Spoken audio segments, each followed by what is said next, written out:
Hello dear friend, आज हम BA part second के रिसोर्स ज्योग्राफी प्रश्न पत्र की बात करेंगे। इसके अंतर्गत हम क्लासिफिकेशन ऑफ रिसोर्स यानी संसाधनों का वर्गीकरण के अंतर्गत इसका पार्ट 1 है वीडियो का, उसके अंतर्गत बात करेंगे। नेक्स्ट वीडियो में हम इसको समझाने की कोशिश करेंगे। संसाधनों का जो वर्गीकरण है डियर स्टूडेंट, मुख्य रूप से देखें तो 4 प्रकार से उनका वर्गीकरण किया गया है। एक है स्वामित्व की दृष्टि से, दूसरा है पुनः आपूर्ति की दृष्टि से, तीसरा है वितरण की दृष्टि से और चौथा है प्रयोग की दृष्टि से। कुछ संसाधन तो ऐसे होते हैं डियर स्टूडेंट जो पुनः प्राप्त हो सकते हैं, और कुछ ऐसे होते हैं जिनका एक बार उपयोग करने के बाद सदा के लिए ख़त्म भी हो जाते हैं।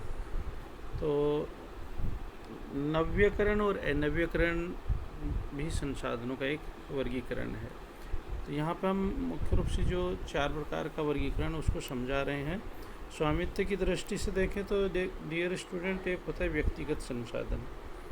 किसी व्यक्ति या परिवार की संपत्ति, भूमि, भवन, नकद धनराशि, बैंक धनराशि आदि, इसके अलावा सुगठित शरीर, सुंदर स्वास्थ्य, मानसिक अवस्था, दक्षता, उत्तम चरित्र आदि भी संसाधन हैं। दूसरे होते हैं राष्ट्रीय संसाधन। किसी प्रदेश या राष्ट्र के समस्त नागरिकों के व्यक्तिगत संसाधनों का प्रयोग और उस राष्ट्र की सार्वजनिक संपत्ति, उत्तम सरकार, सैन्य शक्ति, अंतर्राष्ट्रीय व्यापार तथा संबंध, नागरिकों के उत्तम चरित्र और देशभक्ति भी राष्ट्रीय संसाधन है।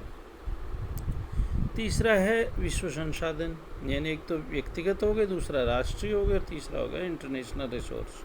समस्त विश्व की भौतिक और अभौतिक वस्तुएं मानव मात्र की समृद्धि और कल्याण के लिए उपयोगी होती हैं। इसमें विश्व के सभी राष्ट्रों के संसाधनों को डियर स्टूडेंट सम्मिलित किया जाता है। दूसरा जो प्रकार है पुनः आपूर्ति की दृष्टि से, यानी एक बार उपयोग होने के बाद में उनको फिर प्राप्त किया जा सके। तो पुनः आपूर्ति योग्य संसाधन जिनका प्रयोग करते उनके गुणों को कायम रखा जा सके या गुणों में वृद्धि की जा सके, जैसा कि हम खाद तथा उर्वरकों को प्रयोग करके कृषि भूमि को हजारों वर्षों तक कृषि के योग्य बनाए रख सकते हैं। नदी सदा बहती रहती है, सतत वाहिनियाँ होती है डियर स्टूडेंट, सतत संसाधन है। वनों को काटकर पुनः वृक्षारोपण किया जा सकता है और उन्हें पुनः प्राप्त किया जा सकता है।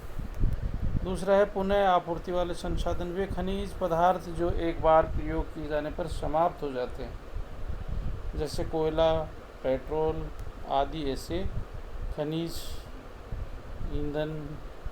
बार बार प्रयोग के संसाधन धातु खनिज है, लोहा है, तांबा है, सीसा, जस्ता, एल्यूमिनियम, चांदी, सोना आदि को रूप बदल कर डियर स्टूडेंट हम बार बार उपयोग में ले सकते हैं। इनमें बनी हुई वस्तुएं टूट फूट जाती है, दोबारा गला करके उनको पुनः नए सिरे से तैयार कर लेते हैं।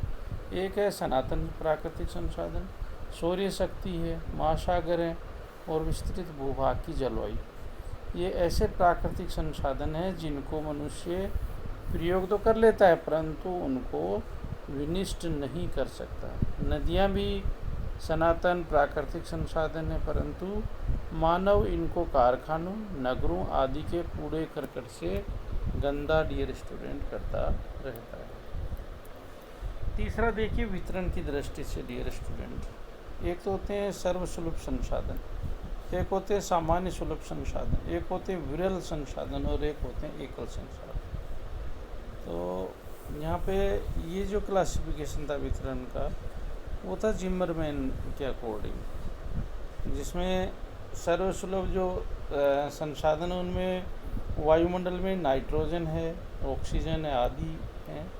सामान्य सुलभ संसाधनों में कृषि उत्पादन योग्य भूमि है, मिट्टी है, जल है, चारा भूमि है। विरल संसाधन कोयला, पेट्रोल, तांबा, टीन, सोना और यूरेनियम डियर स्टूडेंट।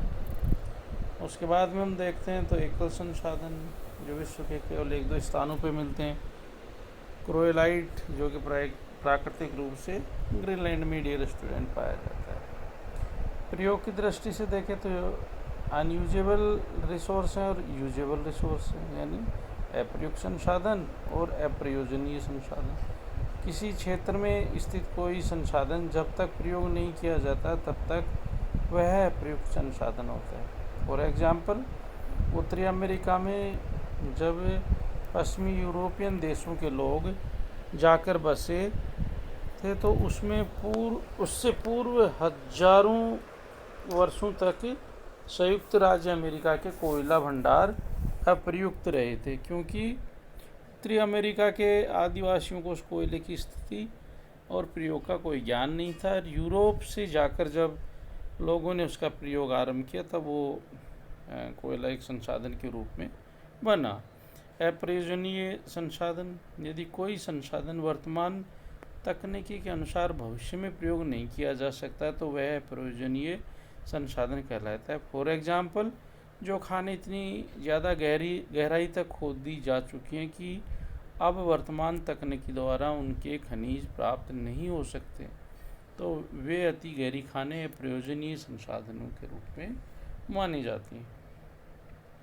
विभव या संभव संसाधन, किसी प्रदेश या क्षेत्र के वे पदार्थ जो संभवतः निकट भविष्य में प्रयोग किए जा सकते हैं, संभाव्य संसाधन कहलाते हैं। उदाहरणार्थ, भारत की नदियों में जो जल बहता है उसका पूरा उपयोग जल विद्युत के लिए नहीं किया जा सकता।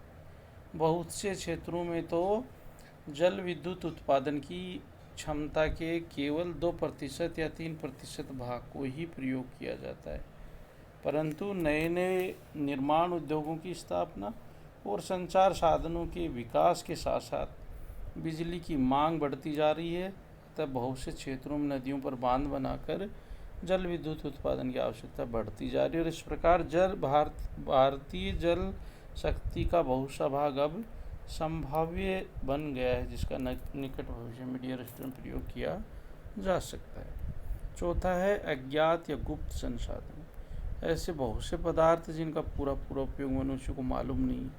जब तक किसी पदार्थ का प्रयोग और गुण मालूम न हो तब तक वह एक अज्ञात या गुप्त तत्व है डियर स्टूडेंट।